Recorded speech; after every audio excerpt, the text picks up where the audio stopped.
Mark chapter 3. And he entered again into the synagogue, and there was a man there which had a withered hand.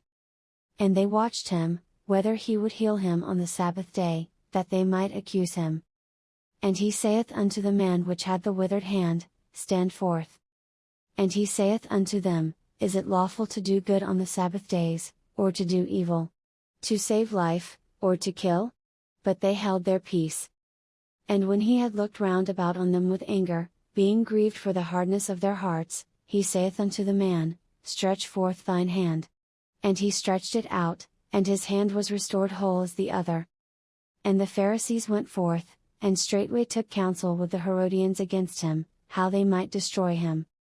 But Jesus withdrew himself with his disciples to the sea, and a great multitude from Galilee followed him, and from Judea, and from Jerusalem, and from Idumea, and from beyond Jordan, and they about Tyre and Sidon, a great multitude, when they had heard what great things he did, came unto him. And he spake to his disciples, that a small ship should wait on him because of the multitude, lest they should throng him. For he had healed many, insomuch that they pressed upon him for to touch him, as many as had plagues. And unclean spirits, when they saw him, fell down before him, and cried, saying, Thou art the Son of God. And he straitly charged them that they should not make him known. And he goeth up into a mountain, and calleth unto him whom he would, and they came unto him. And he ordained 12, that they should be with him, and that he might send them forth to preach, and to have power to heal sicknesses, and to cast out devils. And Simon he surnamed Peter, and James the son of Zebedee, and John the brother of James, and he surnamed them Boanerges, which is, the sons of thunder. And Andrew, and Philip, and Bartholomew, and Matthew, and Thomas, and James the son of Alphaeus, and Thaddeus, and Simon the Canaanite, and Judas Iscariot, which also betrayed him, and they went into an house. And the multitude cometh together again, so that they could not so much as eat bread. And when his friends heard of it, they went out to lay hold on him, for they said, He is beside himself.